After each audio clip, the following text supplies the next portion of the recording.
Peraturan Badan Kepegawaian Negara tentang angka kredit, kenaikan pangkat, dan jenjang jabatan fungsional. Di dalamnya mengatur bagaimana jabatan fungsional pasca Permenpan 1 2023, perolehan angka kreditnya, khususnya bagaimana pengangkatan dalam jabatan fungsionalnya, kemudian bagaimana angka kredit, kenaikan pangkatnya. Nah, kita ketahui bersama bahwa di Permenpan sebelumnya, Permenpan 13 tahun 2019 dan Permenpan 1 tahun 2023, ini bahwa pengangkatan dalam jabatan fungsional ini umumnya ada 4, kecuali di Permenpan 1 ada perbedaan ya. Yang pertama, pengangkatan pertama, CPNS yang formasi ini sama juga di Permenpan 13 juga ada. Kemudian yang kedua perpindahan dari jabatan lain. Nah, perpindahan dari jabatan lain ini juga di Permenpan 13 juga ada. Namun di Permenpan 1 tahun 2023 ini mencoba untuk memasukkan mekanisme pola karir. Nah, mekanisme pola karir yang dimasukkan dalam jabatan lain adalah mekanisme pola karir horizontal dan mekanisme pola karir diagonal. Nah, mekanisme horizontal dan diagonal ini saya memungkinkan bahwa perpindahan dari jabatan lain ini bisa dari kelompok jabatan lain atau dari kelompok jabatan fungsional. Nah, perpindahan dari jabatan lain ini di Permenpan 13 juga diatur, namun perbedaannya di Permenpan 1 2023 ini mencoba masukkan pola karir horizontal dan pola karir diagonal. Sehingganya di perpindahan dari jabatan lain ini memungkinkan perpindahan dari kelompok jabatan atau perpindahan dari kelompok jabatan fungsional. Dan dari kelompok jabatan ini maksudnya adalah dari jabatan non-fungsional ke fungsional atau dari jabatan fungsional ke non-fungsional. Kalau misalkan saya menyebutkan non-fungsional, artinya itu kelompok jabatan administrasi dan kelompok jabatan pimpinan tinggi. Sedangkan perpindahan kelompok jabatan fungsional artinya itu dari jabatan fungsional satu ke jabatan fungsional lainnya dengan syarat ketentuan yang telah diatur. Kemudian terkait penyesuaian. Nah, penyesuaian ini memang di Permenpan 11 2019 juga diatur, namun di Permenpan 1 2023 ini mencoba memasukkan penyetaraan jabatan. Bagaimana kita ketahui bersama bahwa penyetaraan jabatan sebelumnya itu dalam ketentuan Permenpan 17 2020. Saat dimungkinkan apabila organisasi transformasi birokrasi, restrukturisasi organisasi, pengkayaan fungsi dapat dilakukan dengan menggunakan pengangkatan jabatan fungsional dengan penyetaraan jabatan. Kemudian yang keempat, promosi. Nah, ini mekanisme promosi ini berbeda dengan mekanisme promosi di ketentuan Permenpan nomor 13 tahun 2019. Kalau di Permenpan 13 tahun 2019 promosi ini ada syarat ketentuan yang berlaku. Salah satunya itu rencana suksesi, harus ada inovasi, dan disiplin dan kode etik dan lain sebagainya. Namun promosi yang dimaksud pada Permenpan 1 tahun 2023 ini adalah bentuk pola karir vertikal atau pola karir diagonal. Mohon maaf Bapak Ibu, tadi yang perpindahan di jabatan lain itu hanya horizontal saja. Tapi kalau yang untuk promosi ini yang vertikal ini umumnya kenaikan jenjang jabatan di kelompok jabatan fungsional. Sedangkan untuk yang promosi ini perpindahan diagonal atau perpindahan antar kelompok yang memungkinkan pengembangan karirnya naik. Ini berbeda ya dengan perpindahan dari jabatan lain, tadi saya koreksi. Kemungkinan dia berpindah dari kelompok jabatan non fungsional ke fungsional atau fungsional ke non fungsional, tapi dengan jabatan atau hierarki jabatan yang sama kalau perpindahan. Tapi kalau promosi dia dari jabatan non fungsional ke fungsional atau dari jabatan fungsional ke non fungsional itu dengan mekanisme diagonal. Artinya kemungkinan dia akan naik jabatannya. Seperti misalkan kalau dia pengawas, kalau promosi itu masuk ke jabatan fungsional, maka dia ke jenjang jabatan ahli madya. Tapi kalau perpindahan, kalau dia pengawas, berarti kalau ke jabatan fungsional, dia ke jenjang jabatan ahli muda. Kira-kira seperti itu ya Bapak Ibu. Nah, tentu tadi sudah saya sampaikan bahwa karena dasar perolehan angka kredit adalah dari konversi penilaian kinerja, sehingga merubah perolehan angka kredit dari sebelumnya ya Bapak Ibu ya, Permen 13, 2019, dan Perban BKN nomor 11 tahun 2022, itu merubah bagaimana perolehan angka kredit dari keempat pengangkatan jabatan fungsional dimaksud. Yuk kita masuk satu persatu. Nah, Bapak Ibu ini untuk angka kredit pengangkatan pertama. Nah, mungkin Bapak Ibu melihat slide-nya kok putih-putih, ya nggak ada variasi lainnya. Ini sengaja memang karena ini Jumat berkah ya, nanti kita biar menjadi putih. Nah, nomor 1 terkait angka kredit untuk pengangkatan pertama. Angka pengangkatan pertama ini pada prinsipnya adalah untuk pengangkatan dalam jabatan fungsional untuk dari pengadaan calon PNS pada jenjang ahli pertama, ahli muda, pemula atau terampil. Jadi kalau calon PNS itu tidak mungkin ya kita mengangkat dari ahli madya gitu kan. Ini mungkin berbeda nih ke depan kalau misalkan dari pengangkatan P3K gitu kan. Tapi kalau dari calon PNS saat ini peraturannya itu paling tinggi itu untuk jabatan fungsional ahli muda. Nah, kalau untuk yang keterampilan itu paling tinggi itu untuk jenjang jabatan terampil, ya kan. Jadi tidak mungkin ya ada khawatirnya nanti ada bukti daerah gitu kan dari calon PNS jenjang jabatan penyedia, nggak mungkin ya. Jadi ini sudah keliru.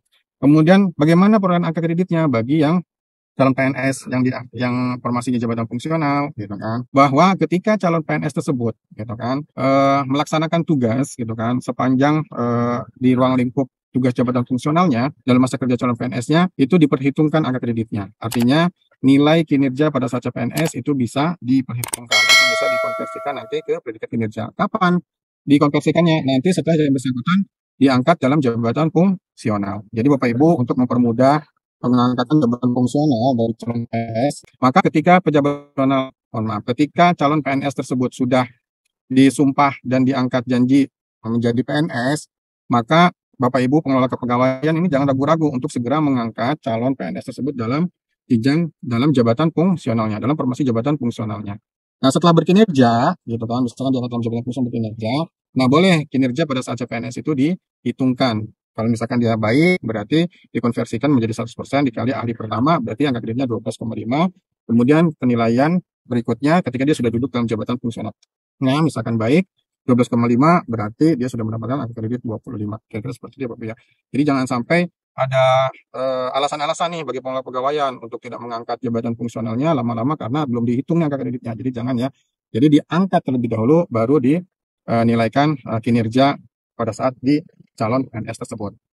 Kemudian yang ketiga itu bahwa tugas jabatan fungsional selama masa kerja calon PNS ini merupakan tugas pada masa kerja calon PNS dengan memperhatikan ruang lingkup fungsional dan tugas lainnya. Jadi prinsipnya sama, pejabat fungsional calon PNS itu diberikan tugas, boleh diberikan tugas di dalam ruang lingkup jabatan fungsionalnya atau di luar ruang lingkup jabatan fungsionalnya sepanjang, gitu kan, sepanjang untuk memenuhi ekspektasi kinerja. Ini adalah tujuan daripada organisasi atau pimpinannya. Nah, konversi predikat kinerja calon PNS dan penetapan angka kredit dilakukan oleh pejabat penilai kinerja. Jadi yang melakukan penetapan angka kredit siapa? Atasannya langsung ya Bapak Ibu ya, karena amanat dari Nomor 6 2022 itu yang menilai kinerja atasannya langsung. Maka pejabat fungsional yang formasi dari calon PNS itu juga setelah diangkat dalam jabatan fungsionalnya dinilaikan oleh atasannya langsung, gitu kan? Jadi tidak ada lagi tim penilai. Dihitungnya seperti apa? Dihitungnya secara proporsional. Kenapa kalimat secara proporsional ini? Karena kami mempertimbangkan bahwa pengangkatan calon CPNS ini terkadang itu tidak dari Januari gitu kan, terkadang ada di tengah tahun gitu kan. Nah di tengah tahun itu, tapi pasti perhitungannya 1 tahun. Misalkan Mbak Ratih ya kan diangkat di CPNS-nya di bulan Maret ya kan, Maret gitu kan. Tapi ini kan di pertengahan, di awal, tidak di awal Januari ya, tapi di Maret 2023 misalkan. Tentu ketika dinilaikan sampai dengan Desember 2023, maka hal ini dihitunglah proporsionalnya dari Maret sampai Desember 2023. Kemudian dilantik, diangkat sumpah janji Maret 2024. Tentu ini dihitung kinerja dari Januari 2024 sampai dengan Februari 2024. Nah, itu dinilai secara proporsional dihitung. Kalau misalkan nilainya baik-baik saja, tentu akan bulat tepat 12,5. Kemudian nanti kinerja setelah Maret yang bersangkutan Mbak Ratih itu sudah diangkat dalam jabatan fungsional 2024. Nah, itu sampai dengan Desember 2024 tepat angka kredit dan penilaian seperti apa secara proporsional lalu dijumlahkan angka kredit saat CPNS, kemudian ditambah angka kredit ketika Mbak Ratih sudah duduk dalam jabatan fungsional tersebut.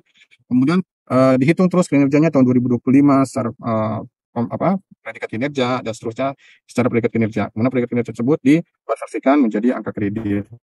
Next, lanjut.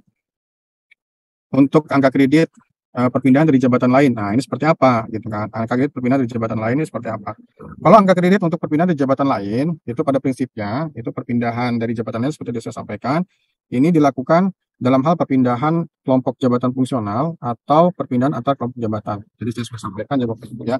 Misalkan kelompok jabatan fungsional, misalkan auditor kepegawaian menjadi analis SDMA, nah, itu dari jabatan fungsional satu ke jabatan fungsional lain.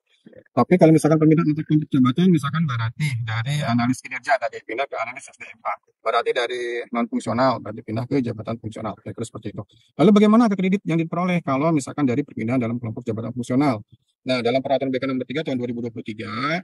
Nah, kita lanjut perpindahan dalam kelompok jabatan fungsional ini, angka kreditnya bagaimana? Kan sebelumnya tadi contoh ya, angka kredit si pejabat auditor kepegawaian kan sudah punya nih angka kreditnya gitu kan. Terus pindah nih ke analis SDMA, dia dapat angka kreditnya seperti apa? Nah, kita mengatur nih, kalau angka kredit ketika dia duduk di analis SDMA, yang baru ya Bapak Ibu ya, maka ditetapkan angka kreditnya sesuai dengan angka kredit pada saat yang bersangkutan duduk dalam jabatan sebelumnya. Jadi jabatan auditor kepegawaian. Misalkan yang bersangkutan sebelumnya ahli muda, gitu kan. Karena perpindahan itu kan horizontal tadi saya sampaikan kan. Berarti ketika dia ingin pindah ke analis SDMA, berarti analis SDMA yang muda, bukan analis SDMA yang media, gitu kan. Karena perpindahan tadi kuncinya adalah horizontal, ya kan. Berarti dia auditor kepegawaian, ahli muda, berarti dia pindah nih ke analis SDMA ahli muda. Angka kreditnya berapa? Oh, dia ternyata golongannya 3C. Nah, 3C itu misalkan angka kreditnya dia baru mencapai 55 gitu kan. Nah, berarti dia ketika duduk dalam jabatan analis LTMA, ahli muda, golongan pangkat 3C, nah, angka kreditnya berarti 55. Jadi sama ya, dari angka kredit sebelumnya ke angka kredit jabatan fungsional yang baru didudukinya. Nah, yang perlu diperhatikan adalah bahwa perpindahan kelompok jabatan fungsional ini harus dilakukan dengan memperhatikan gitu kan kesesuaian kualifikasi, kompetensi, dan memperhatikan kebutuhan organisasi gitu kan. Jadi memang men-highlight ini kebutuhan organisasinya seperti apa gitu kan. Ini mungkin akan diatur lebih lanjut oleh instansi pembinanya atau mungkin ini juga harus dipertegas dengan instansi pemerintah dalam hal ini yang melakukan perpindahan jabatan fungsional tersebut. Dan yang perlu diperhatikan adalah bahwa gitu kan perpindahan dalam kelompok jabatan fungsional itu harus dilakukan uji kompetensi dan lulus uji kompetensi. Gitu kan. Hal ini sejalan dengan ketentuan pada Permen nomor 1 2023. Bisa saja dilakukan satu rumpun ataupun antar rumpun, tapi harus memiliki semangat merit system. Jadi di Undang-Undang Nomor 5 2014 adalah dalam hal pengangkatan, perpindahan, pemberhentian itu berdasarkan pada kompetensi, bukan pada spoilisme atau karena suka atau tidak suka atau karena golongannya atau karena sukunya seperti itu. Kemudian next lanjut. Nah, Bapak Ibu terkait perpindahan dalam kelompok jabatan. Seperti apa nih perpindahan kelompok jabatan? Contohnya tadi kelompok jabatan itu kalau saya menyampaikan kelompok jabatan artinya dari non fungsional ke fungsional. Misalkan Mbak Rati tadi analis kinerja ke jabatan fungsional. Nah, angka kredit yang diperoleh seperti apa? Kalau dulu ya, saya cerita dulu nih, kalau Bapak Ibu masih ingat Permen 13 atau Permen 11 2022 itu dari pengalaman, ya kan? Masih ingat ya? Oh, pengalaman 2 tahun gitu kan. Dihitung angka kreditnya pengalaman 2 tahun, ngumpulin angka kredit bla bla bla bla bla. Dihitunglah oleh tim penilai dapat angka kredit sekian. Oh, dapat kredit angka kreditnya misalkan cuma 125. Berarti kalau 125 di jenjang ahli pertama. Oh, ternyata dapat angka kreditnya 170 atau 150 ke atas. Berarti dia dapat jenjang jabatan ahli muda gitu kan. Dan seterusnya. Nah, kalau di ketentuan Permen nomor 1 karena predikat kinerja, Permen BKN ngatur seperti apa gitu kan. Apa sama? Ternyata beda. Nah, untuk perpindahan dalam kelompok jabatan, untuk angka kredit perpindahan tersebut dihitung dan ditetapkan berdasarkan konversi predikat kinerja. Jadi kinerja ya, jadi harus minimal baik-baik saja. Jadi jangan sampai ada celah ya, celah ya.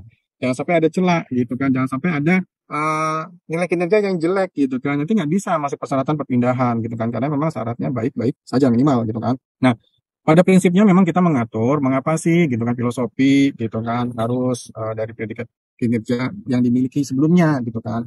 Tidak lagi menghitung pengalaman 2 tahun. Nah, kalau Bapak Ibu misalkan pernah membaca Permen 11 2022, itu kita membuat tabel pengalaman 2 tahun gitu kan. Nah, sekarang tidak lagi gitu kan. Karena prinsipnya yang pertama adalah kami memberikan pengembangan karir bagi jabatan fungsional itu optimal. Artinya ketika dia mengalami kenaikan pangkat itu jangan sampai terhambat cuma gara-gara yang bersangkutan pindah jabatan dari non fungsional ke fungsional atau dari fungsional ke non fungsional. Jadi ketika yang bersangkutan sudah memenuhi untuk naik pangkat, seharusnya naik pangkatnya tidak terhambat. Berbeda dengan ketentuan sebelumnya, gitu kan? Ketentuan sebelumnya ini dibatasi dengan perolehan angka kredit berdasarkan nilai konstanta yang diberikan, gitu kan? Nah, kalau sekarang tergantung yang bersangkutan. Kalau misalkan dapat predikatnya sangat baik, nah tentu akan cepat. Tapi kalau baik-baik saja ya pasti akan 4 tahun, gitu kan? Kemudian berapa sih yang dinilaikan gitu kan? Oh, ternyata yang dinilaikan adalah untuk perpindahan dalam kelompok jabatan ini nilai predikat 3 tahun pada pangkat terakhir. Contohnya nih Bapak Ibu, misalkan ada seorang pejabat pengawas golongan 3C. Nah, dia akan berpindah nih ke jenjang jabatan ahli muda. Karena kalau misalkan perpindahan kan horizontal tadi ya, clear ya Bapak Ibu ya. Ahli muda. Lalu berapa nih angka kreditnya gitu kan? Yang bersangkutan ini sudah memenuhi persyaratan untuk berpindah di jabatan ya Bapak Ibu, persyaratannya seperti apa? Lihat di Permen nomor 1 tahun 2023. Nah, yang bersangkutan sudah punya misalkan di 3C-nya ini 3 tahun, misal ya 3C-nya 3 tahun. Nah, berarti ketika dia diangkat dalam jabatan fungsional ahli muda, nah angka kreditnya itu diperoleh dari penilaian kinerja pada pangkat terakhir. Nah, pangkat terakhir itu 3C, sudah 3 tahun. Nah, penilaiannya 3 tahun tersebut dinilaikan. Berarti cara menghitungnya adalah, mungkin Bapak Ibu sudah tahu ya cara menghitungnya. Berarti 3 dikali penilaiannya baik-baik saja, ya kan? Baik-baik saja berarti 100% dikali menduduk di mana ahli muda. Ahli muda berarti angka kreditnya 25 koefisiennya, ya. Berarti kan 3 dikali 100% dikali 25 sama dengan angka kreditnya berapa? 75 ya, Mbak Dian ya? 75. Kira-kira seperti itu. Yang bersangkutan naik nih. 75. Dia ahli muda. Tinggal dia berkinerja 1 tahun, ya kan? Dapat 25 baik-baik saja, dapat 100. Naik pangkat. Artinya pangkatnya tidak berpengaruh. Bisa jadi pengawasnya ini sudah 3 tahun, bisa jadi nih di ahli muda 3C-nya jadi 5 tahun, jadi 6 tahun, karena angka kreditnya nggak penuh penuh gitu kan. Kalau sekarang lebih mudah gitu kan. Nah, kalau sekarang dihitung, oh 3C-nya udah 3 tahun penilaian kinerjanya, pindah ke ahli muda gitu kan, tinggal dihitung angka kreditnya. 3 tahun kali 100% karena baik-baik saja, dikali koefisien di ahli muda 25 gitu kan. Berarti 75. Berapa tahun lagi ke 3D-nya? Tinggal setahun lagi kalau ya ke 3D. Nah, Bapak Ibu, Pak nanya nih, gimana kalau misalkan kan dimungkinkan nih ada PNS yang ketika dia diangkat ke jabatan fungsional, dia mencele. Nah, mencele ini artinya pangkatnya itu tidak sesuai dengan rentang jabatan fungsionalnya. Kita masih ingat ya Bapak Ibu ya, ketentuan Kepres 8799, kalau ahli pertama itu 3A sampai dengan 3B, ahli muda itu kan 3C sampai dengan 3D. Mudah-mudahan jangan sampai dilupakan ya. Nah, kalau mantan dilupakan tidak apa-apa.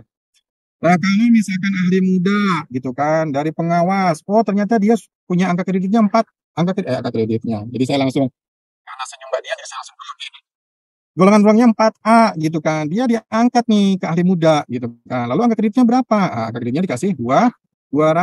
Kok 200 gitu kan? Karena kepada yang bersangkutan itu sudah dalam melewati range pangkat jenjang jabatannya. Artinya dia sudah penuh nih di ahli muda. Kalau udah penuh nih, dia ke ahli muda. Gitu kan. Jawabnya setelah yang bersangkutan minimal 1 tahun di ahli muda, boleh dia ikut uji kompetensi di ahli madya. Nah, kan lebih gampang ya, wih lebih enak nih, gitu kan. Setelah 1 tahun nih, boleh nih dia ke ahli madya. Boleh langsung, yen ono formasi, gitu kan. Sekali lagi kalau ada formasi, gitu kan. Nggak apa-apa, tapi yang penting sudah jabatan fungsional dulu, gitu kan. Nah, kita lanjut, set. Nah, next lanjut, slide berikutnya. Ini lanjutan. Tuh. Tadi sudah singkat, sudah saya sampaikan ya, bahwa kok bisa ya pengawas sudah 4A, dia di jenjang ahli muda dikasih angka 200, sudah penuh kan? Iya kan? Kalau mau naik jenjang jabatan boleh dong ke media, boleh. Setelah dia paling singkat 1 tahun menduduki jabatan ahli muda. Udah itu saja. Nah, lihat lagi, nah, dia juga harus mengikuti dan lulus uji kompetensi. Kemudian apa lagi? Ternyata harus ada formasi. Apalagi harus melihat evaluasi kinerja dengan predikat kinerja paling rendah harus baik. Jadi itu ya Bapak Ibu ya. Jadi ini memang benar-benar nih pimpinan nih bisa melihat bisa melihat orang di bawahnya nih. Kalau memang dia punya kinerja yang baik ya pasti dinilai baik. Tapi kalau punya kinerja yang kurang baik akan berdampak kepada organisasinya dinilai kurang baik, yang bersangkutan pimpinan tersebut pasti akan dinilai kurang baik, pasti akan bawah juga dinilai kurang baik, ya seperti itu. Jadi tidak silo ya, tidak sendiri-sendiri gitu kan. Kalau sekarang dinilai unit kerjanya dulu gitu kan. Unit kerjanya tidak baik ya pasti ke bawah akan tidak baik. Tapi kalau unit kerjanya minimal nilainya baik, berarti baik-baik saja ya, Mbak Dian ya.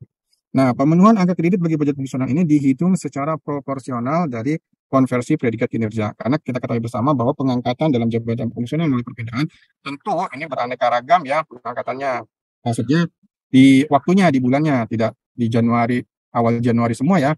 Pasti ada yang di pertengahan, di akhir. Maka sehingga perhitungan yang tadi saya contohkan itu dilakukan secara proporsional.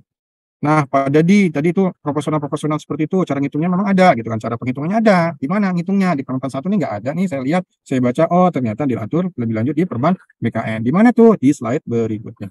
Nah, kemudian di angka kredit siap keterampilan. Oh, ternyata nih Bapak Ibu nih, kita masih ingat nih, buka di Permenpan nomor 1 tahun 2023 itu, kalau misalkan dia pelaksana, maka kalau dia diangkat ke dalam jabatan fungsional, ini kalau misalkan dari pelaksana dia ke keahlian JF keahlian dia duduknya di ahli pertama, clear ya. Mau dia pelaksana 3C, pelaksana 3D, pelaksana 4A sekalipun gitu kan, ketika dia diangkat dalam jabatan fungsional melalui perpindahan dari jabatan lain, dia duduk di ahli pertama.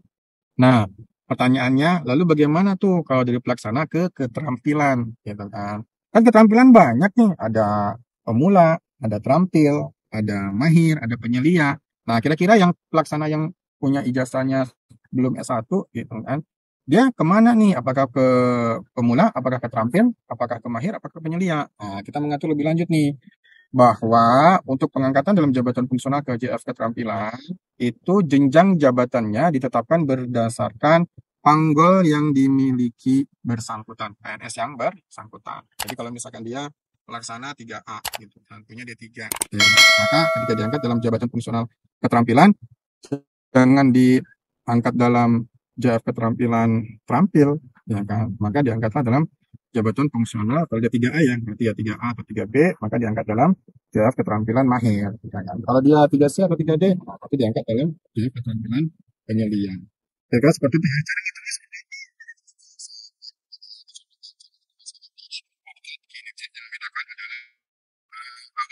Dari jenjang jabatan. Kalau misalkan keahlian, dia harus parkir di ahli pertama semua. Kalau keterampilan, ini kita masih mempertimbangkan panggul yang dimiliki PNS ya, baik sangkutan. Itu bedanya. Next, lanjut. Nah, bagaimana nih kalau angka kredit perpindahan penyesuaian? Gitu kan. Bahwa diatur juga nih di Permen nomor 1 tahun 2023, ya kan, bahwa angka kredit, bahwa pengangkatan ini dimungkinkan dari perpindahan atau penyesuaian. Nah, untuk angka kredit dari pengangkatan jabatan fungsional melalui perpindahan, gitu kan, ataupun penyesuaian, gitu kan, ini diatur nih, karena di Permen nomor 1 tahun 2023 ini sudah ada tabel ya Bapak Ibu ya. Kalau ngulik nih, wah Permen 1 nih, ternyata ada tabel nih. Ternyata dia dikasih angka kreditnya konstanta, ya kan? Nah, ini bahwa angka pendidikan diberikan berdasarkan pangkat dan golongan sesuai dengan masa kerja dan pangkat terakhir serta kualifikasi pendidikan. Jadi kalau misalnya kita lihat tabel di Permenpan, itu memuat 3 hal yang tadi ya. Panggol, kualifikasi pendidikan yang terakhir, gitu kan. Kemudian jenjang jabatan yang akan didudukinya, gitu kan. Nah, kita akan ngatur nih, di situ kan 1, 2, 3, 4, gitu kan. Nah, kita ngaturnya kalau misalkan dia punya masa kepangkatannya kurang dari 1 tahun, itu di masa kerja kurang dari 1 tahun, berarti dihitung kurang dari 1 tahun. Kalau dia rentangnya 1 tahun sampai 2 tahun, berarti dihitung 1 tahun. Ini rugi nih kalau yang punya masa kerja 1,9 tahun, gitu kan, tetap dihitung 1 tahun, gitu kan. Gak digenapin ke atas ya Bapak Ibu ya. Jadi digenapinnya ke bawah. 2 tahun sampai 3 tahun ini dihitung 2 tahun, di 3 tahun sampai 4 tahun dihitung 3 tahun, kurang dari 4 tahun maksud saya, dan 4 tahun atau lebih. Nah, kalau Bapak Ibu punya 4 tahun lebih, berarti ya angka kreditnya dihitung selama 4 tahun saja. Nah, kalau misalkan ada nih yang dari 3A gitu kan, PNS, kita tegaskan nih, kalau misalkan dia jabatan pelaksana golongan 3A, hitunglah dari CPNS. Jadi jangan sampai mengurangi haknya ya. Kemudian pangkat nomor 4, pangkat dan golongan ruang serta kualifikasi pendidikan ditetapkan. Ini sebagai dasar pertimbangan penetapan jenjang dalam pengangkatan penyesuaian. Jadi kalau ada in-passing nih Bapak Ibu, perpindahan berdasarkan in-passing nih penyesuaian ya, ini lebih menguntungkan sebenarnya. Kita buka-bukaan saja ya, mana yang enak, mana yang nggak enak gitu kan. Ketimbang yang perpindahan. Kalau pelaksanaan ini kan tadi ke ahli pertama ya. Kalau misalkan in-passing ini bisa dimungkinkan disesuaikan dengan panggolnya gitu kan yang dimilikinya. Kalau misalkan dia pelaksana 4A, boleh nggak ke Madya? Boleh ya kan? Karena kan panggolnya ya kan. Kalau misalkan dia pelaksana 3D, 3C, boleh nggak ke muda? Ah, boleh, karena dia sesuai dengan panggolnya. Kalau dia perpindahan, mau 3C, 3D, 4A, ya dia harus ke ahli pertama.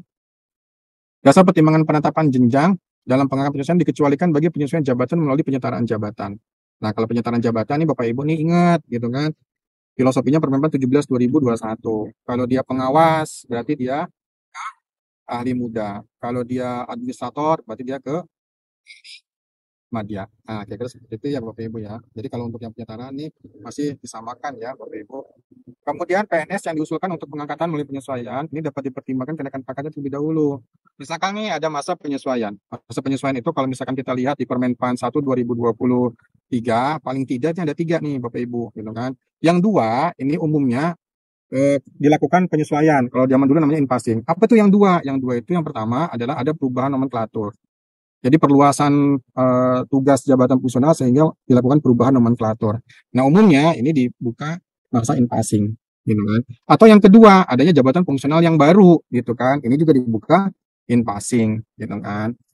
Nah, kalau misalkan dalam masa in-passing, gitu kan, kemudian ternyata dalam masa in-passing tersebut, PNS yang bersangkutan juga diusulkan kenaikan pangkatnya, gitu kan. Kan bingung nih, mau diusulkan in-passingnya dulu atau diusulkan kenaikan pangkatnya dulu. Nah, kita kasih guidance nih.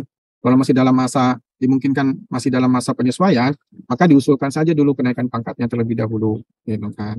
Oh, ternyata nih Bapak Ibu, gitu kan, kenaikan pangkatnya sudah diusulkan. Kemudian diproses, gitu kan. Tiba-tiba keluar nih rekomendasi penyesuaiannya, ya kan, keluar thread, gitu kan. Baru keluar kenaikan pangkatnya, gitu kan. Nah, ini harus pakai apa nih? Apa harus sesuai rekomendasi atau diusulkan kembali?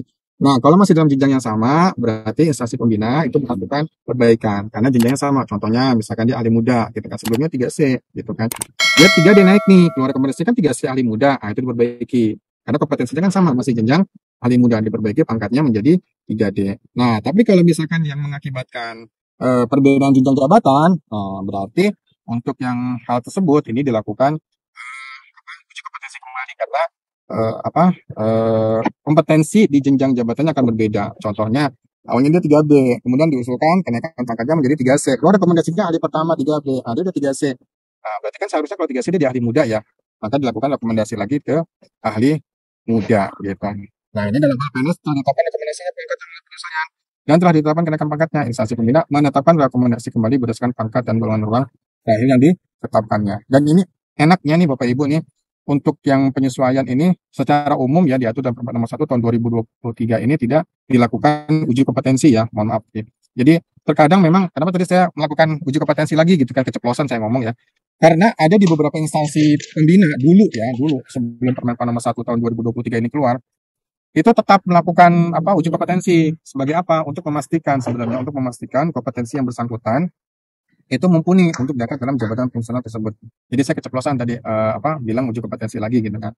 Tapi memang di ketentuan Permen nomor 1 tahun 2023 gitu kan untuk penyesuaian atau perpindahan ini tidak dilakukan uji kompetensi. Uji kompetensi itu paling tidak dilakukan dalam hal yang pertama, dia mekanisme pengangkatan jabatan fungsional melalui mekanisme perpindahan lain. Yang kedua, dia pengangkatan jabatan fungsional melalui mekanisme promosi. Yang ketiga, manakala pejabat fungsional tersebut akan naik jenjang jabatan setingkat lebih tinggi. Nah, dalam 3 kondisi tersebut diwajibkan mengikuti dan lulus di kompetensi. Next, lanjut, angka kredit pengangkatan promosi ini ditetapkan dalam hal tadi ya sudah saya sampaikan, promosi ke dalam atau dari jabatan fungsional, kemudian kenaikan jenjang jabatan fungsional. Tadi saya sudah sampaikan bahwa pengangkatan yang ketiga ini adalah perpindahan, adalah promosi. Ini kok jadi angka kredit perpindahan promosi nih, mohon maaf ya Bapak Ibu ya, ini perpindahannya nggak ada ya, angka kredit promosi. Jadi angka kredit bagi pejabat fungsional yang diangkat melalui promosi. Nah, untuk angka kredit pengangkatan promosi ini paling tidak ini ada 2 hal. Yang pertama, dia dalam jabatan fungsional naik promosi ke dalam atau dari jabatan fungsional. Jadi saya sampaikan dari non fungsional ke fungsional atau dari fungsional ke non fungsional. Ini kita samakan dengan pola karir diagonal. Atau kenaikan jenjang jabatan fungsional. Nah, ini kalau kenaikan jenjang ini kita asumsikan sebagai kenaikan pola karir vertikal. Nah, untuk angka kredit promosi ke dalam jabatan fungsional ditetapkan berdasarkan konversi predikat kinerja dan dapat ditambah dengan angka kredit dasar. Nah, pada prinsipnya perhitungannya itu hampir sama dengan perpindahan dari jabatan lain tadi ya. Jadi dilihat dari konversi predikat kinerja sebelumnya.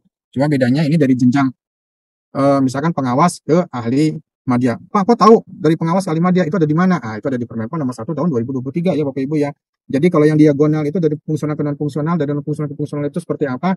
Nah, itu silakan dilihat di Permen 1-nya. Kok nggak diatur lagi nih di Permen 1? Karena nggak boleh redundant kata Kumham ya. Kalau yang redundant gitu, kalau yang ulang-ulang kayak gitu dicoretin sama Kumham ya. Jadi kalau Bapak Ibu mau membina mengelola pembinaan jabatan fungsional, kitabnya jadi ada 2 gitu kan. Kalau dulu kan boleh ya kitab 1 aja, 1 untuk semua. Sekarang kitabnya ada 2, Permen 1 dan per BKN nomor 3 tahun 2023. Nanti ditambah lagi nih kitabnya, apa itu? Kitab dari dari instansi pembinanya gitu kan. Cuma instansi pembinanya sedang pada merancang ya kan. Kemudian angka kredit kenaikan jenjang jabatan fungsional ini ditetapkan berdasarkan kumulatif prestasi pada kinerja. Jadi kalau misalnya dia untuk jenjang jabatan setingkat lebih tinggi di Bapak Ibu, misalkan dari ahli pertama ke ahli muda, itu syaratnya harus memenuhi kumulatif angka kredit ya Bapak Ibu ya. Kalau dari ahli muda, contoh nih ada yang gampang-gampang dulu nih. Kalau para auditor pasti sudah hafal nih. Kalau dia ahli pertama ke ahli muda, itu membutuhkan kumulatif angka kredit berapa? 100 ya, walaupun nggak jawab, seolah-olah menjawab lah ya. 100 dari mana? 50 itu di 3A, 50 di 3B. Angka kredit kumulatif 100, naiklah dia ke ahli muda. Nah, ahli muda ke ahli madya, itu butuh angka kredit berapa? Angka kreditnya 200 ya. Kenapa 200? 100 di 3C, 100 di 3D. Jadi 200 begitu ya standarnya ya Bapak Ibu ya. Ini adanya di mana yang diatur? Diatur juga di perubahan BKN, di Permen nomor 1 juga diatur juga. Nah, ini yang menarik nih. Kelebihan angka kredit ini tidak diperhitungkan kalau Bapak Ibu sudah naik jenjang jabatan sedikit lebih tinggi. Jadi kalau misalkan udah naik nih dari ahli pertama ke ahli muda punya angka kredit misalkan 105 gitu kan. Itu ketika duduk di ahli muda 5-nya itu nggak dibawa lagi ya Bapak Ibu ya. Jadi kembali lagi ke SPBU, ngisi pertalit ya kan, kembali ke 0 gitu kan. Biasanya sih bukan pertalit ya. Kalau di Kemenak sih mobilnya udah ngisinya Pertamax ya. Kecuali di BKN ngisinya masih pertalit. Kemudian, bercanda ya Bapak Ibu ya, biar nggak ini, Jumat berkah lah. Kemudian, eh, kenaikan jenjang jabatan fungsional nih, bagi jabatan fungsional dilakukan dengan penentuan apa saja sih, gitu kan. Apa orang nih udah kumulatif angka kreditnya terpenuhi, ini udah pasti naik jenjang. Oh, ternyata tidak. Ternyata harus lihat kebutuhannya, gitu kan. Apalagi nih, kumulatif angka kreditnya harus terpenuhi, gitu kan. Apalagi nih, predikat kinerjanya nih harus minimal baik. Apalagi nih, nah, harus mengikuti dan lulus uji kompetensi. Semuanya udah nih, apakah bisa langsung naik gitu kan? Nah, ini ada pertimbangan dari tim penilai kinerja PNS. Nah, kira-kira seperti itu ya Bapak Ibu ya. Kemudian mekanismenya seperti apa, Pak, Bu? Kalau misalkan orang ini udah naik, udah bisa naik jenjang jabatan gitu kan. Karena kan yang menilai kan sekarang atasannya langsung gitu kan. Nah, kita atur nih mekanismenya. Pejabat pembina kepegawaian ini mengajukan usul uji kompetensi yang dilengkapi dokumen kelengkapan kepada instansi pembina. Kemudian nanti instansi pembina memverifikasi, gitu kan. Kemudian untuk melakukan uji kompetensi dan instansi pembina itu menyelenggarakan uji kompetensi. Kenapa ini garis miring instansi pemerintah? Ini dalam hal instansi pemerintah yang sudah mendapatkan akreditasi dari instansi pembina untuk menyelenggarakan uji kompetensi pejabat fungsional tersebut. Jadi tidak serta bebas ya instansi pemerintah menyelenggarakan uji kompetensi. Nah, setelah lulus gitu kan, nah, instansi pembina ini menerbitkan rekomendasi untuk kemudian menjadi dasar kepada yang bersangkutan jika ada formasi dan memenuhi syarat objektif lainnya diangkat dalam jenjang jabatan setingkat lebih tinggi. Next, lanjut. Bagaimana mengkonversikan predikat kinerja tadi, gitu kan? Bapak Ibu, kalau misalkan ingin lihat bagaimana tabel pengkonversiannya, silakan lihat di Permenpan nomor 1 tahun 2023. Di situ juga sudah tertuliskan ya dalam substansinya. Kalau misalkan Bapak Ibu dapat nilai predikat sangat baik, baik, cukup seperti apa, itu sudah ada konversi nilainya ya secara kuantitatif gitu kan. Nah, yang diatur di kami adalah bahwa menegaskan yang menilaikan kinerja adalah atasan langsung dan atasan langsung yang mengkonversikan penilaian kinerja tersebut dari hasil kriteria tadi ya Bapak Ibu ya. Penilaian ini boleh tahunan, boleh dilakukan secara periodik. Nah, kalau misalkan Bapak Ibu sudah dapat predikat kinerja, lalu dikonversikan dalam bentuk angka kredit. Nah, misalkan Mbak Dian ahli muda, walaupun sekarang ahli muda ya Mbak Dian ya. Ahli muda, misalkan 3C, contoh 3C nggak apa-apa ya Mbak Dian ya, 3C gitu kan. Oh ternyata tahun 2023 ini nanti ya, akhir 2023 gitu kan, di awal 2024, Mbak Dian dapat predikat kinerjanya baik gitu kan. Nah berarti rumusnya kayak tadi, berarti kalau baik itu 100% dikali koefisien ya, berarti 25, berarti Mbak Dian dapat angka kredit 25, seperti itu. Angka kredit tuangkan dalam penetapan angka kredit. Nah, kalau misalkan sudah memenuhi kewajiban angka kredit, untuk naik pangkat atau naik jenjang jabatan. Jadi di peraturan BKN ini ada formulir nih ya, nanti Mbak Dian ya, Bapak Ibu, penilaian tiap tahun dan formulir penetapan angka kredit yang diusulkan untuk kenaikan pangkat atau kenaikan jenjang jabatan. Jadi formulirnya berbeda ya, Bapak Ibu ya. Nah, mulai sekarang ini dibuka-buka lagi nih, khususnya para ini atasan dan para pejabat fungsional. Jadi yang harus aware itu bukan hanya pejabat, bukan hanya atasannya, tapi pejabat fungsional harus aware, gitu kan? Saya udah naik pangkat belum nih? 2023, 2024 dinilai, oh ternyata sudah naik pangkat. Nah, dituangkan angka kredit penilaian tadi ke dalam penetapan angka kredit. Nah, penetapan angka kredit ini sudah memenuhi kumulatif angka kredit. Lalu bagaimana mengusulkannya? Nah, diusulkan oleh pejabat atasannya langsung atau penilai kinerja atasan langsung melalui pimpinan unit organisasi. Nanti pimpinan organisasi yang menyampaikan ke unit yang menyelenggarakan atau membidangi pengelolaan kepegawaian untuk kemudian diproses kenaikan pangkatnya. Seperti itu ya Bapak Ibu ya. Jadi lebih simple. Jadi tidak harus bolak-balik ke tim penilai. Kemudian angka kredit pejabat fungsional diperoleh dari predikat kinerja yang dilaksanakan secara tahunan atau periodik secara proporsional. Yang tadi Bapak Ibu sudah sebanyak saya sampaikan. Kemudian kalau misalkan dia penilaiannya dilakukan secara periodik, gitu kan, maka kenaikan pangkatnya ini menyesuaikan ya. Jadi tidak harus menunggu 1 tahun penuh, gitu kan. Oh ternyata Mbak Dian nih, misalkan sudah kira-kira di tahun 2024 di Oktober 2024 nih udah bisa naik pangkat nih. Nah, berarti Mbak Dian tidak harus menunggu sampai Desember 2024, nanti kelewat gitu kan. Nah, tinggal dihitung penilaian kinerjanya secara periodik, misalkan dari Januari sampai dengan Juli, gitu kan. Dihitungnya seperti apa? Januari sampai dengan Juli itu 7 bulan ya, Mbak Dian ya. Januari, Februari, Maret, April, Mei, Juni, Juli. Nah, saya sampai ngitung ya, terus salah gitu. Iya Pak, betul. 7 berarti 7 per 12 dikali kriterianya apa? Kalau kriterianya baik berarti 100% dikali koefisien di jenjangnya. Misalkan ahli muda berarti dikali 25. Itu kira-kira ya rumus gampangnya. Kan. Ini nomor 8 ya. Next lanjut. Bagaimana nih Pak? Gitu kan. Yang memperoleh ijazah. Gitu kan. Saya udah 3C gitu kan. Saya udah S2 nih Pak. Boleh nggak nih saya mengajukan ijazahnya? Gitu kan. Dinilaikan nggak nih? Gitu kan. Ternyata dinilaikan ya. Mbak Dian punya ijazah S2, sebelumnya S1, dinilaikan, ya kan, 25%. Oh, 25%, enak ya, gitu kan. Penilaian 1 tahun, gitu kan. Tapi ada syaratnya apa? Kalau mau dinilaikan, itu harus penilaian kinerja dengan kriteria baik minimal ya. Kalau misalkan dalam tahun tersebut penilaiannya amat baik, cukup misalkan itu nggak bisa diklaimkan ya. Jadi harus baik-baik saja ya, seperti lagunya Wali, baik-baik sayang kita. Nah, kenaikan pangkat nih. Nah, ini yang harus diperhatikan dulu nih, kenaikan pangkat nih, gitu kan. Jabatan fungsional juga nih harus tahu nih kenaikan pangkatnya kayak gimana nih, gitu kan. Ini kalau secara umum draftnya ini draft. Nah, kenaikan secara umum ini paling singkat 2 tahun. Oh iya udah paham. Kemudian angka kredit yang dipenuhi ini harus tercukupi. Oh iya paham. Kemudian nilai predikat kinerjanya juga harus baik dalam 2 tahun terakhir. Pahamlah ini mah yang Bapak Ibu ya. Kemudian dalam hal pengangkatan pangkat nih, yang melalui pengangkatan pertama itu tidak bisa kita naikkan pangkatnya nih Bapak Ibu kalau dia tidak diangkat dalam jabatan fungsional. Contohnya CPNS nih, nggak diangkat-angkat dalam jabatan fungsional, kita tidak kasih kenaikan pangkat ya, apapun jenisnya, reguler, penyusun ijazah, nggak kita kasih. Jadi harus diangkat terlebih dahulu ke dalam jabatan fungsional, khusus yang pengangkatan pertama. Nah, kenaikan pangkat bagi pejabat fungsional dilakukan melalui mekanisme kenaikan pangkat jabatan fungsional setelah diangkat dan dilantik ke jabatan fungsional. Jadi seperti ini.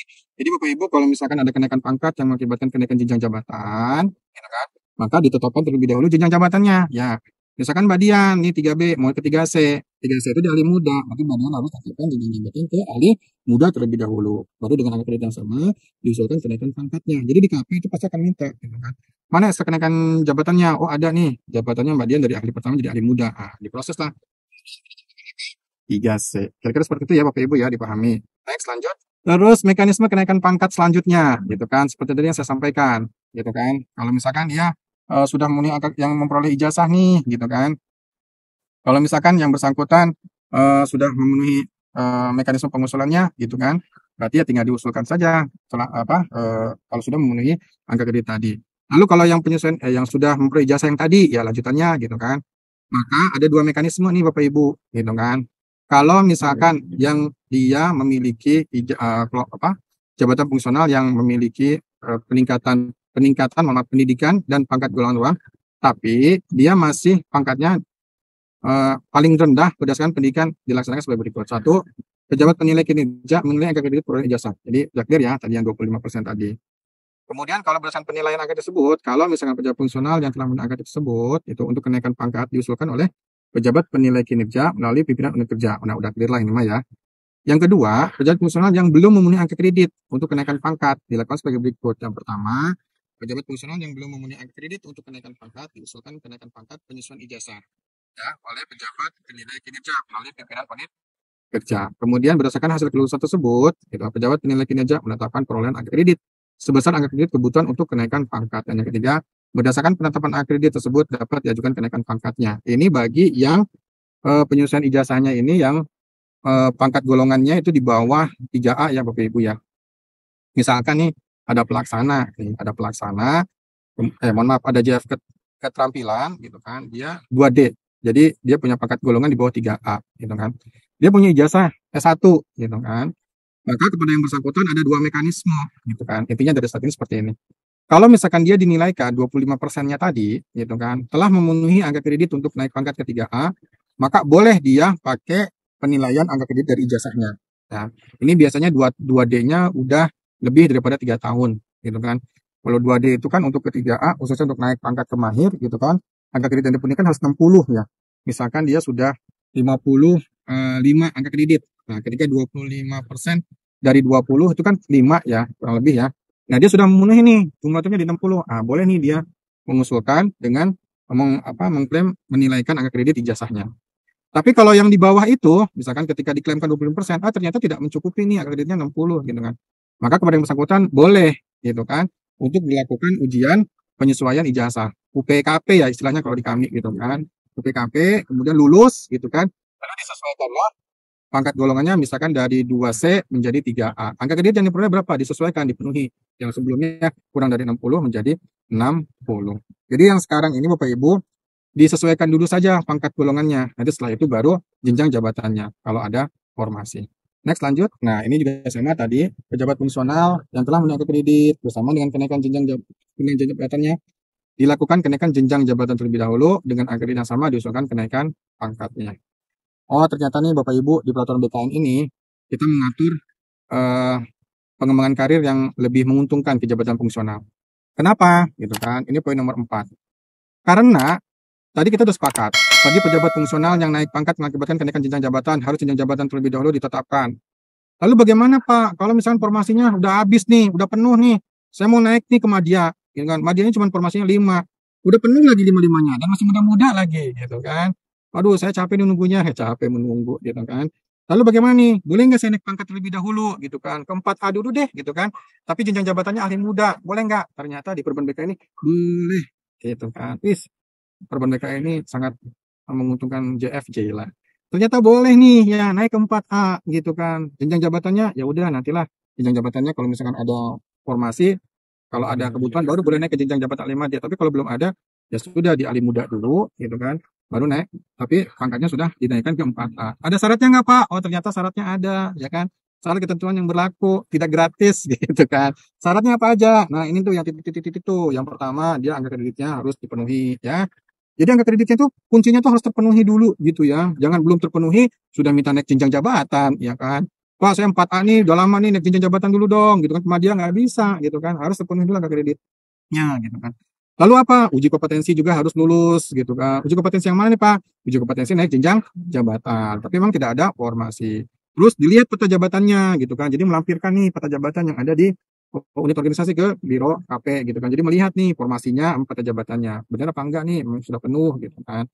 Kemudian kualifikasi pendidikan. Ini memenuhi enggak nih untuk dinaikkan pangkatnya, karena untuk kenaikan pangkat ini juga melihat persyaratan ijazah atau pendidikan pada jenjang jabatan yang akan didudukinya. Contoh, misalkan ahli madianya mensyaratkan S2, ya kan dia baru S1, berarti nggak boleh tuh naik pangkat ke 4A, gitu kan. Harus S2 dulu, baru boleh naik pangkat ke 4A. Pak, kalau misalkan madianya nggak mempersyaratkan S2, tapi S3, nggak maksud saya S1, gitu kan. S1, boleh nggak nih saya yang S1 naik pangkat ke 4A? Kalau yang tersebut, boleh, karena memang jenjang jabatan di madianya tidak mempersyaratkan S2, cukup S1. Jadi kira-kira seperti itu ya Bapak Ibu ya, yang poin nomor 4.